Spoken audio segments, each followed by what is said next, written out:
you. How's everybody doing out there? Hope you're doing well. Welcome to another episode of Return Us, where capital meets conviction. Once again, I'm Marvin Clement.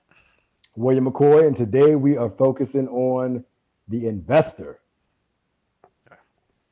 Whoop, whoop, whoop.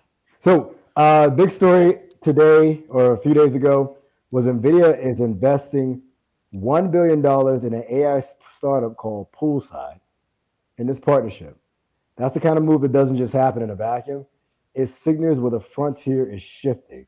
So, what do you think about that, Marvin? Well, a billion's a big number, but and for the investors out there, this isn't just tech news. The way I see it, man, it's kind of a blueprint because anytime one of these mega corporations, anytime a trend industry leader makes a move like this, uh, it's going to help people capitalize on what's to come next. So it's always a good idea to see what the blueprint is and what the big play is, so that you can get oversized returns before everybody else starts to jump in. So I think we're going to see a flashpoint here pretty soon.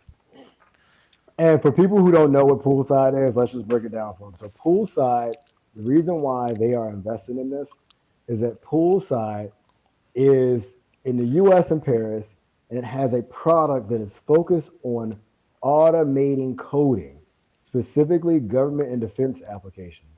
Oh yeah. Its ambition is to create artificial general intelligence. That's something that you guys are going to start hearing more and more of. So for NVIDIA, who has the ability to do these type of things, investing in a company like Poolside, that signals that there is a big strategic value to NVIDIA for investing in this company. For example, they're taking a 2.9% stake in order to be able to do this. This signals big players that are coming in. According to investing.com, Nokia is putting money into it.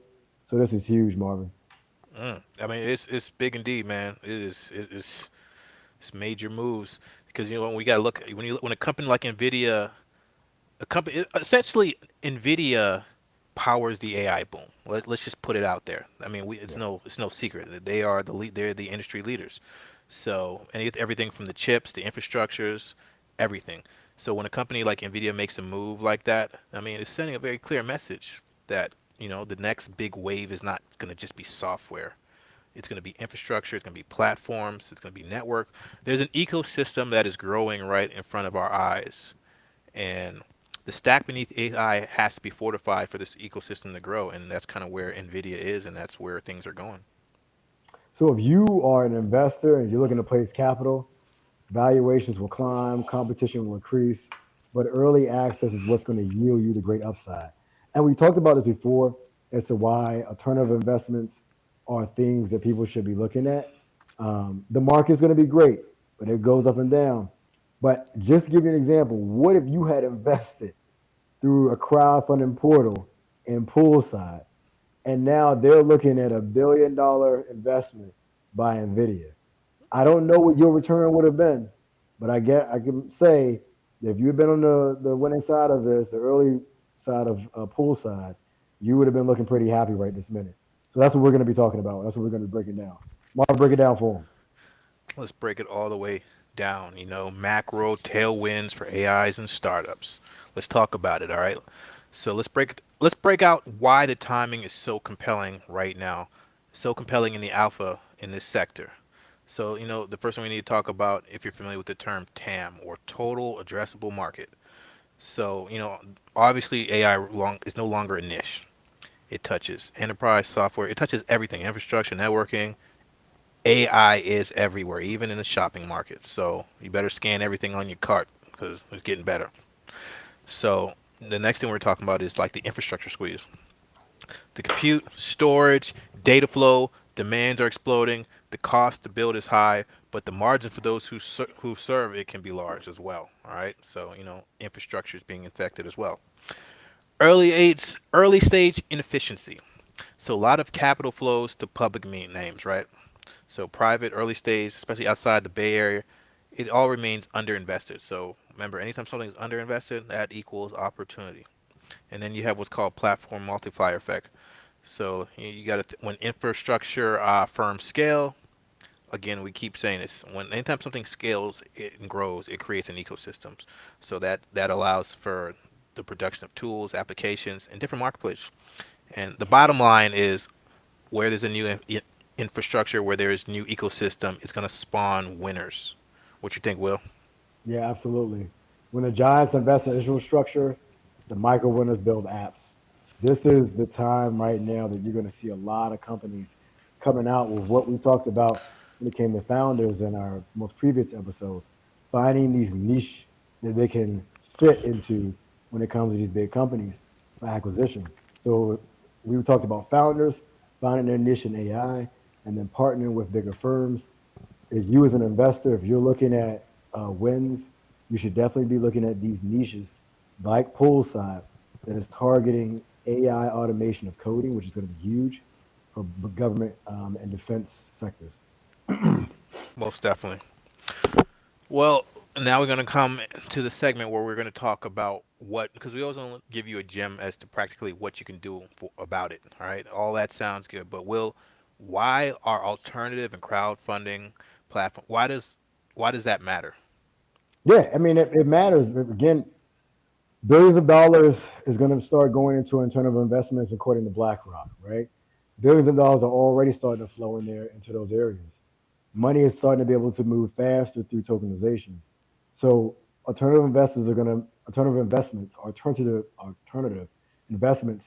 going to start to matter more and more. So if you're an investor, you're asking yourself why to participate. Well, one, you got the big guys participating, but if that's not enough for you, let's break it down. One path to it is through equity crowdfunding, and that equity crowdfunding allows you early access to early stage companies. Why is that important?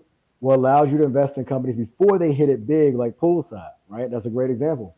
It allows you to get in Yeah. early before they get too big for you to be able to get in. It diversifies your exposure. Always talking about diversification of investments. That's how the winners win. They don't win by putting all their eggs in one basket. They win by diversifying their investments. One is down, the other one may be up, right? So rather than just picking one mega cap, you can annihilate across 5 to 20 different early startups, spreading your risks and increasing your chances of a winner. Now, there's always going to be risk. We always have to tell you that according to FINRA and SEC, all investment has some risk, but you can mitigate that risk or pull down that risk, buffer that risk by going ahead and diversifying. And then Yeah. democratization effect, right? More founders globally, more platforms, more access, more deals. That is one of the things that we're going to be tackling with Karuti and our upcoming platform. We want to be able to have you invest in companies not just here in the US, but eventually companies outside of the US, creating that effect, that network effect. There may be a deal in Latin America that you want to invest in. Maybe it's something that's happening in Brazil that you find interesting, that's blowing up. Whether it's in the Amazon, somebody creating an app that can turn, trees into rubber or plastic or whatever it may be, or there may be something happening in Africa where an EV company has figured out a way to create a self-cooling truck or whatever it may be. All these things you'll have access to through our upcoming platform, which then allows you to be able to invest globally. Again, diversifying your exposure. And then potential for outside returns. Think about why the wealthy are investing in startups. It's not just because they love startups. They do love the ideas, but again, the return they end up receiving when they invest early in companies just like the one that we talked about, Poolside. Think about what those guys are looking at right now. That's a unicorn company. It could Yeah. potentially become what is called a decacorn, which is a $10 billion company. If you had invested in that company early, your multiples would dwarf the public market. I mean, you'd be looking at the public market like, man, I can never get this in that time period. Now, again, typically when these companies do this, it's anywhere from 2 to 10 years that it takes from that time period. But again, during that time period, your portfolio could be looking amazing because you decided to invest in an early startup like this one, and you see the return that ends up happening when you do that. Definitely. So if you look at the landscape and you see what's brewing and what's growing, it gives you some it gives you some directions on where you can invest early and you can mitigate your risk with crowdfunding. And as Will point out, it's going to help you definitely lower your risk, which is going to help with your returns. And you have to remember, you don't have to be the next Nvidia. You just have to back the companies that enable somebody else's Nvidia. I'd rather get 10% of 100 different things than try to hit the lottery. So and that's the power of crowdfunding, right, Will? Yep. Crowdfunding gives you that ticket, right? It about allows you to invest small amounts into different companies and bet on potential racehorse that may be a winner. So moving on to the next part of what we're talking about, risk and structure. Tell us about risk and structure and how that works, Marvin. Sure. Well, a lot of people, that's not going to be their favorite word, but every investment comes with some level of risk. We know this. So early stage mean risks, but we got to understand what the guardrails are so that you can mitigate those risks. So, the first thing you want to take a look at is deal vetting. So, evaluate the thesis. And this is in terms of looking at a potential investment, if I didn't say that. And if you're new to investing, information, research, and knowledge are powerful. So, when you're looking at a deal, evaluate the thesis, look at the team, traction, market size, differentiation, and, feel free to look up anything I just said. Next thing you want to do is you want to check the size and allocation. So, in terms of even crowdfunding, even you don't want to overcommit to anything. Maybe your alternative allocations are 10 to 15% of a total portfolio. It gives you a spread and it gives you a margin so that you can mitigate your risk. Then you're going to take a look at the exit path. Understand expected timelines. Very important because that's going to keep you from being disappointed and it's going to free up what you do with your capital. So you need to understand what the timeline for deliveries are. Secondary markets, acquisition potential, those are your verticals. So, you have to understand these, well, you should understand these things when you're making a decision. So you also want to be familiar with follow-on capacity. Winners often require additional funding. That's not a bad thing.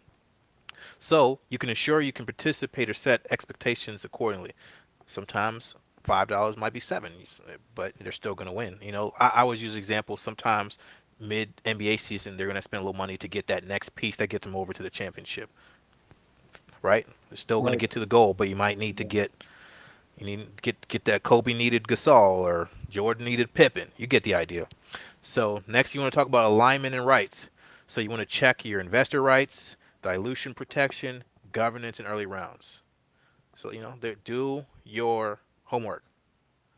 And risk isn't about being early; it's about being early without a framework, right? Um, when you're looking at risks, you want to have this framework in mind when you're looking at things because, again, the risk is going to be there. But if you have some frameworks according to how you are going to go about your investments, it's going to help you in the long run. Yeah, definitely. So now we're going to talk about an example, and I'm excited about this one. I'm gonna let Mr. McCoy tell you about it, though. Okay, so let's map a scenario. You invested via crowdfunding, um, $1,000 across 10 early stage startups. Suppose two fail, six return your capital, two become major winners, 10, 20x. One of them is acquired and goes on to become a public company in 45 years, which is pretty typical for a 100 million exit. Your weight returns yield four times your portfolio, return over 5 years. That's not typical in the public market returns, right? And Hmm. that's why you see so many of family offices and other people who are what we call accredited investors going in on early stage. You can put the money in the S&P and yes, you'll probably do fine, but you just can't find those type of returns in those timelines typically on the S&P even if you're investing in the FANG companies. And Hmm. that's why you have so many wealthy people putting their money into alternative investments because the return is huge. One of the great things about it is that when you combine technology with real estate, which is what we're trying to do, now you add some stability to those returns with a hard asset. Yes, technology is great, but now you have this hard asset that may even produce an actual product in some cases with some of these startups, right? That's Hmm. something that you just can't beat. 100% will. Guys, get into things early because time is one of the greatest contributing factors to success with any investment. Not only the duration, but point of entry. So things like getting into the mega infrastructure for Nvidia's early can have a huge difference on how you capture a valuation entry point. And there's plenty of other areas, but the most important thing is do your research and take that chance. So what do you do now? If you want to learn more, well, as we always tell you, visit Karuti.com. We're curating the frontier stage equity crowdfunding opportunities that align with macro shifts like AI infrastructure. And then also be sure to subscribe to Returnus at returnus.com. You can catch us on YouTube. We have our shows there, but you can also catch our shows on, if you listen to, on Spotify as well. And we will continue to follow up with you with most if, if up-to-date information when it comes to both founders and investors. We absolutely thank you guys for sharing your time with us. We look forward to seeing you next week. Invest smart, stay blessed. This has been another episode of Return Us. Peace. Thank you.